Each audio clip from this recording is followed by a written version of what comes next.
A very good morning and welcome to the Breakfast News on Rajya Sabha television, your one-stop morning show for the day's top stories.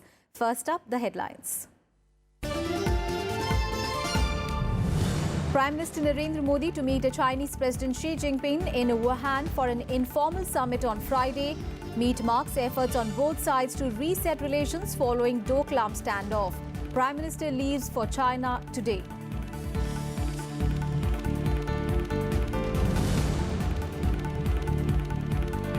Prime Minister to guide BJP candidates and workers in Karnataka through the Narendra Modi app in run-up to the 12th of May polls. Congress President Rahul Gandhi to begin two-day poll campaign in the state today.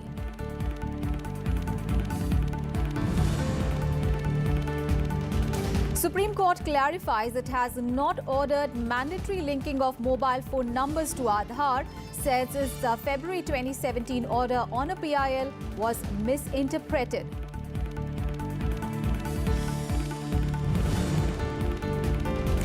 Centre to invite innovators and startups to design market-ready products across 17 areas, including climate-smart agriculture and smart mobility. Atal New India Challenge to provide a grant of up to 1 crore rupees to winning ideas. And French President Emmanuel Macron denounces nationalism and isolation in his address to the Joint House of the U.S. Congress. In a speech interpreted as a veiled attack on Donald Trump, says such policies are a threat to global prosperity.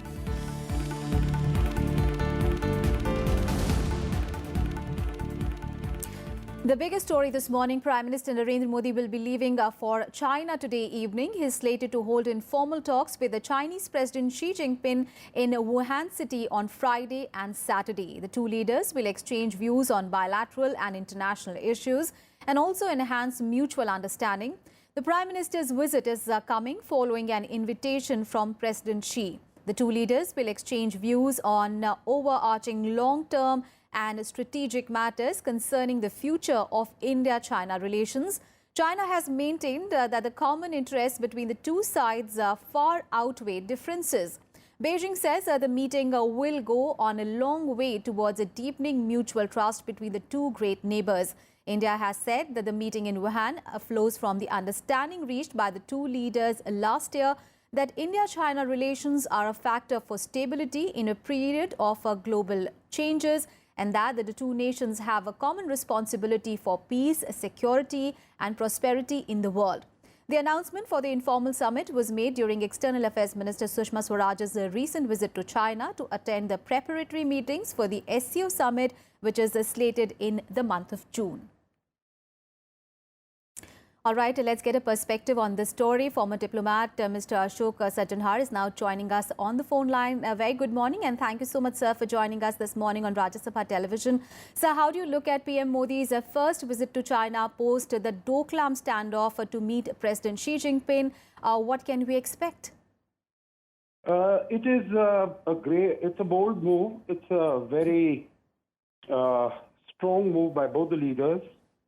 Both the leaders have realized, as you said yourself, that good relations between India and China and stable relations between the two countries are a factor of stability, security, peace and prosperity for, not only for the two countries but for the region and the world.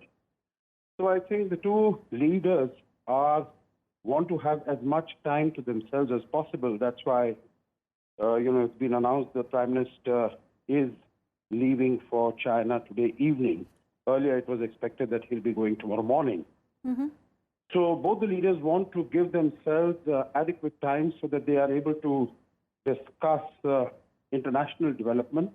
And I think on the international aspect, what particularly stands out is the huge turbulence and uncertainty in the international sphere over the last more than a year, and particularly what we have seen in North Korea, in West Asia and the Middle East, more recently the missile strikes.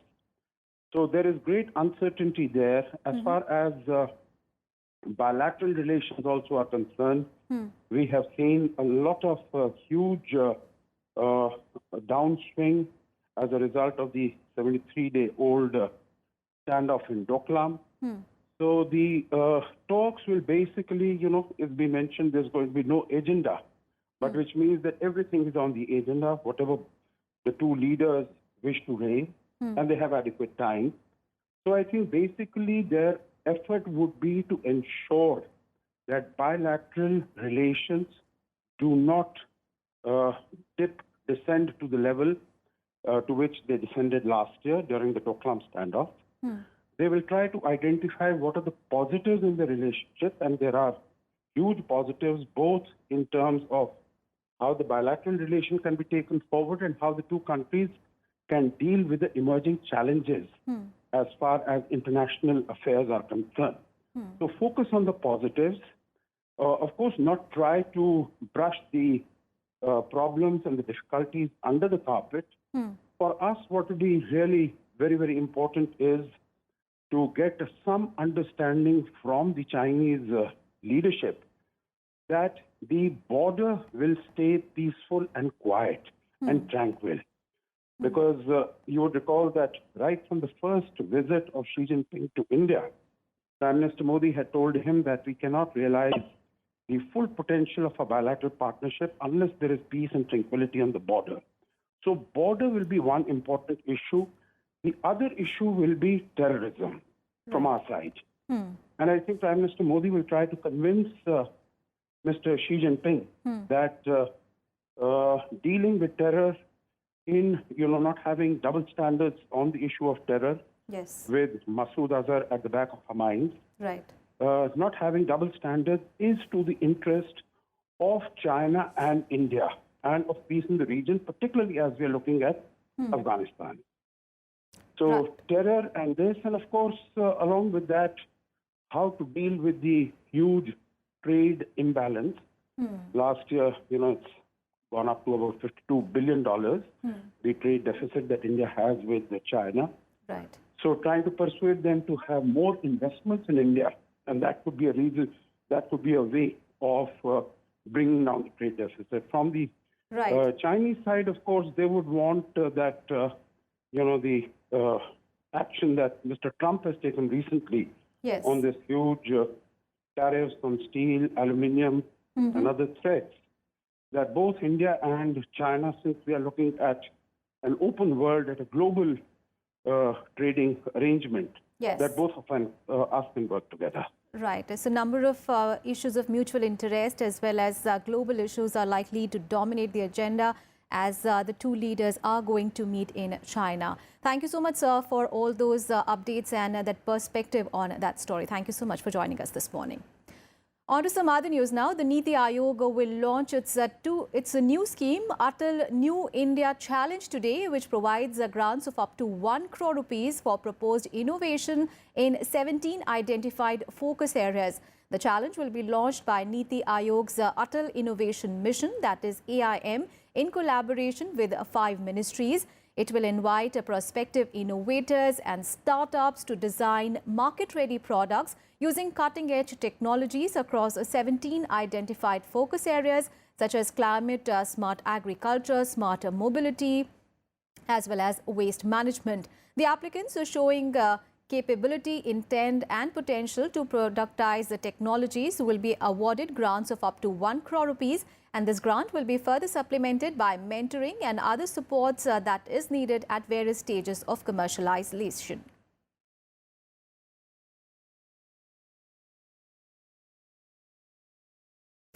And now let's take a look at all the news and updates from Pollbound Karnataka.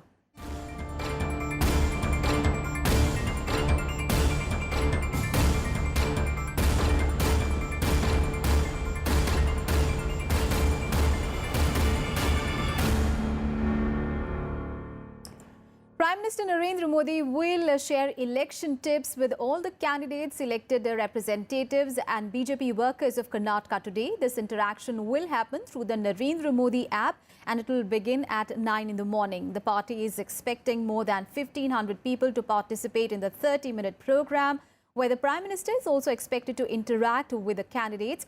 The event is aimed at boosting BJP's election campaign and also to provide guidance to senior party leaders, MPs and MLAs. Prime Minister Modi will also hold around 20 rallies in the state from 1st of May. Meanwhile, Congress President Rahul Gandhi targeted Prime Minister Narendra Modi, accusing him of insulting Karnataka by the BJP's choice of candidates. In a tweet on Wednesday, Rahul Gandhi targeted BJP's chief ministerial candidate V.S. Yediyurappa and election candidates Reddy brothers, mining barons. The Reddy brothers have been accused of illegal mining in the past. Rahul Gandhi, who will begin a two-day visit to the Pollbound state today, alleged that the BJP has given tickets to 5 more tainted candidates. And on a 4-day visit to Pollbound Karnataka, BSP President Mayawati will campaign in Chitradurga district today. On Wednesday, Mayawati addressed the public in Mysuru and she targeted the Congress and the BJP for failing to uplift the backward community in the state. She shared the stage with the JDS leadership and said that both the parties have entered into an alliance to safeguard the interests of Dalits and religious minorities. Remember, BSP is in alliance with the JDS and the party has fielded 20 candidates. पिछले कुछ वर्षों से विशेषकर कांग्रेस व BJP की अंदरूनी मिली भगत के तहत ही अब यहाँ दलितों व आदिवासियों के पदोन्नति में आरक्षण को भी काफी हद तक प्रभावहीन बना दिया गया है. On to our special reporter. Bengaluru is experiencing a slowdown in job recruitment, and this has been happening since the last 1 year. And the experts feel that the trend is likely to continue with the slight improvements at the entry level. The IT sector contributes a major chunk of the total jobs in the country, and Bengaluru is a major contributor. Here's a report.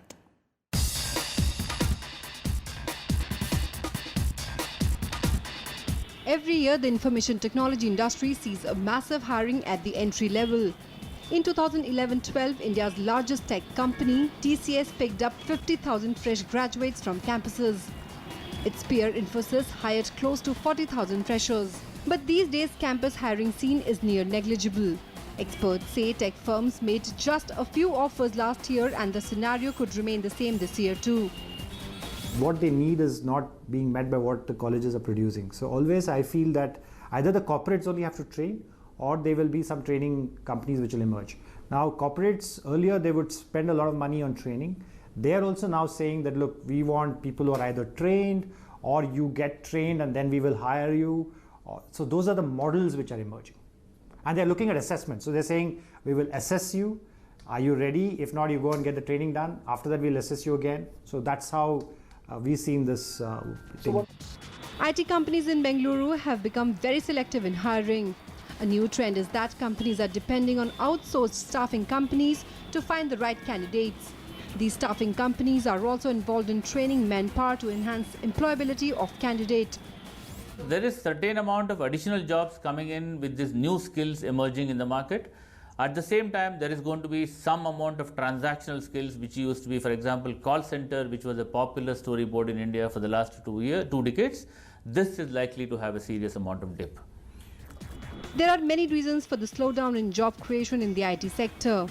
Chief among them is the inability of Indian companies to procure business from abroad and also the shrinking profit margins of the companies.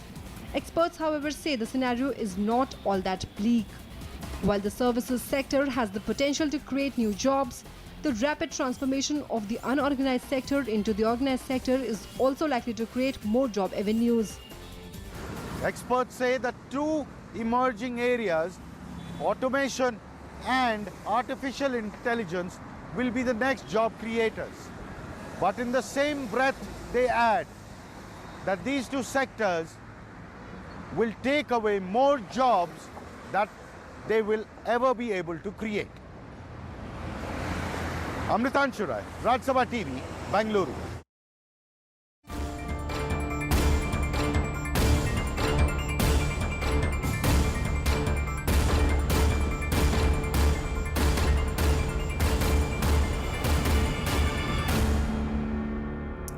All right, so that was our special segment on the upcoming Karnataka polls. And with that, we'll take a very short break. We'll be back with more news.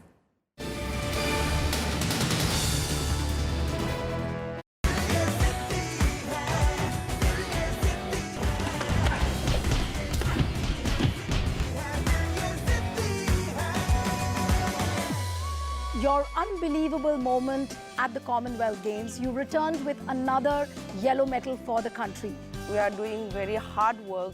That's the reasons it came actually in Commonwealth Games. You've got 3 sons. You never aspire that I wish I could have a daughter. I wish. If I couldn't have also, I can adopt a girl child. Who is Mary Com's favorite politician? Oh no, please don't ask me. That is difficult. Watch To The Point with gold medalist, star boxer and a parliamentarian MC Mary Com only on Rajya Sabha television.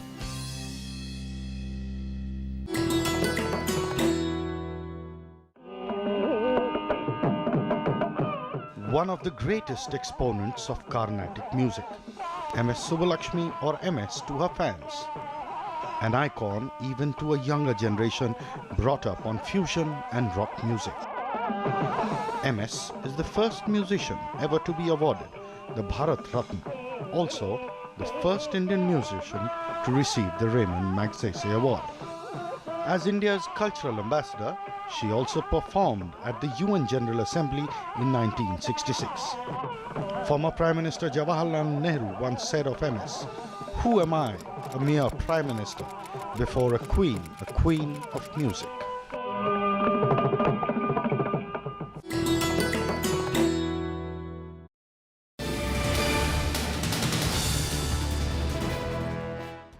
Welcome back after the break.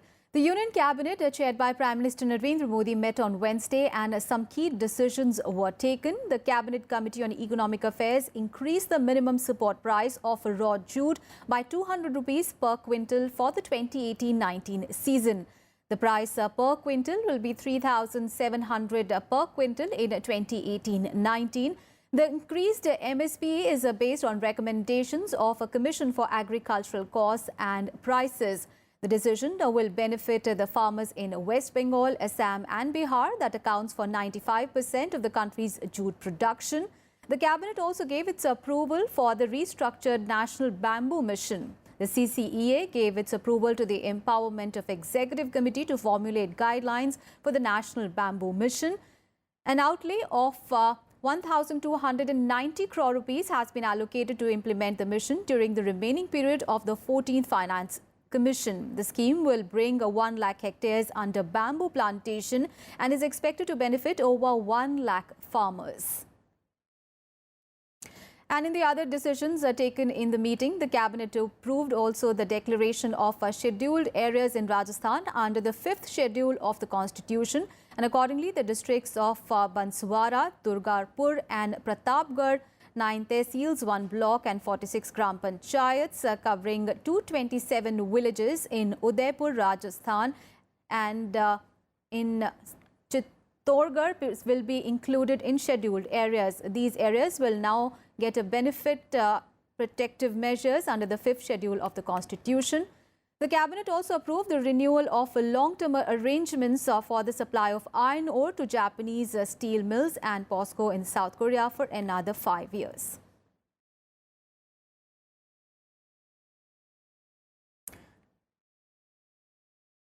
And in news just coming in, 13 school children have died in Uttar Pradesh's Kushinagar district today after a train and school bus collided at an unmanned railway crossing. 5 children are said to be in a critical condition.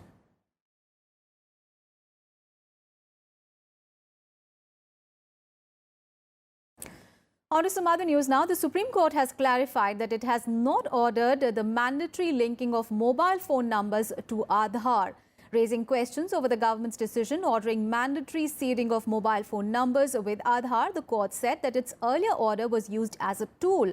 A 5-judge constitution bench headed by Chief Justice Deepak Mishra, hearing a number of petitions challenging Aadhaar and its enabling laws, said that the government has misinterpreted its 6th of February last year's observation. The court said that its 2017 order merely recorded the Attorney General Mukul Rohtagi's submission that Aadhaar was one of the documents used for the verification of subscriber identity. The court said that there was no direction from its side. Senior advocate Rakesh Dwivedi, appearing for the Unique Identification Authority of India, alleged that the Aadhaar scheme was being unfairly targeted as nobody was questioning the banks and the telecom firms on the collection of information.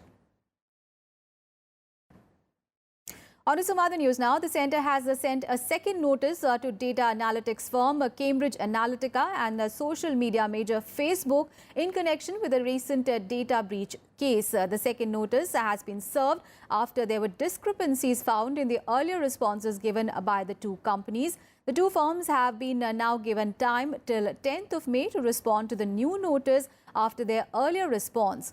In its fresh notice to Cambridge Analytica, the government has asked what kind of data was collected in India and the research instruments used to capture such a data. It also asked whether the company has harvested any data through third-party app and whether or not mining of such data was done with user consent.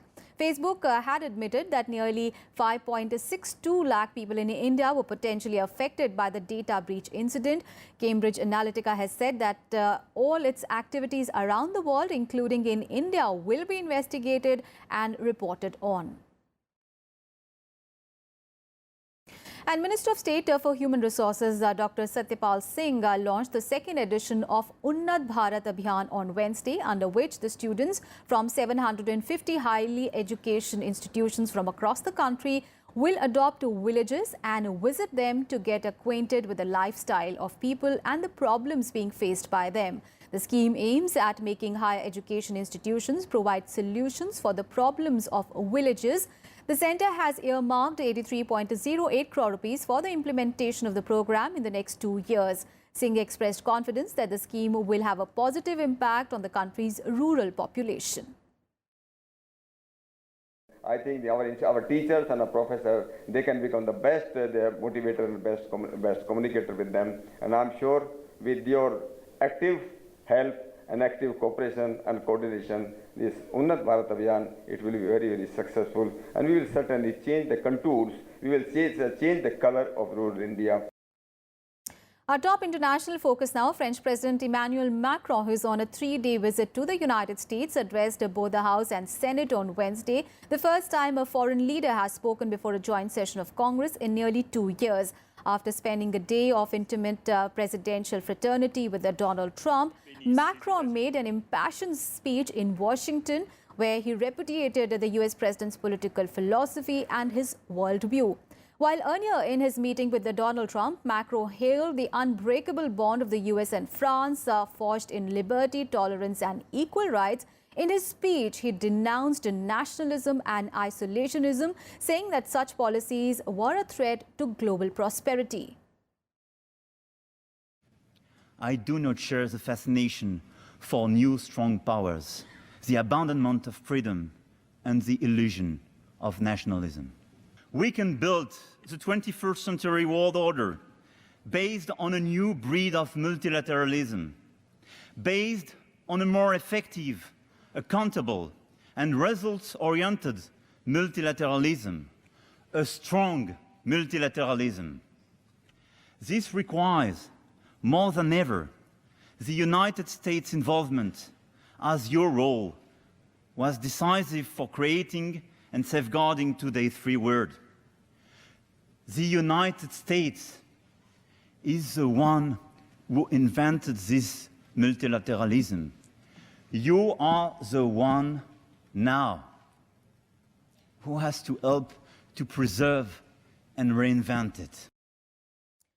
Macron in his speech also raised his differences with Donald Trump's views on global trade, Iran and the environment, seemingly in contrast to the warm bonhomie of his visit so far.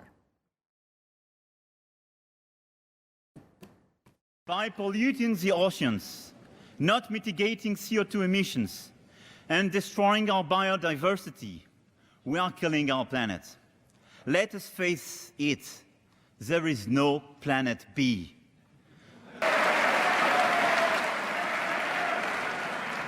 And I'm sure one day the United States will come back and join the Paris Agreement. As for Iran, our objective is clear. Iran shall never possess any nuclear weapons. Not now, not in 5 years, not in 10 years, never. But this policy should never lead us to war in the Middle East. We must ensure stability and respect sovereignty of the nations. And on to some sports news. Top Indian shuttlers Saina Nehwal, PV Sindhu and Kidambi Srikanth made positive starts to their campaign at the Asia Badminton Championship in Wuhan in China on Wednesday, while Saina Nehwal and PV Sindhu registered straight games victories over their rivals to enter the second round. Srikanth had to fight it out in his men's singles opener. In the men's singles, world number 19 Sai Praneeth will be up against Chinese world number 3 Chen Long. Pranoy will meet Taiwan's Wang Zhuwei in the second round. Samir Verma's fight against 7th seed Chou Tianchen of Chinese Taipei ended with 21-23, 17-21 loss. That's all in this edition of News. Thanks for watching.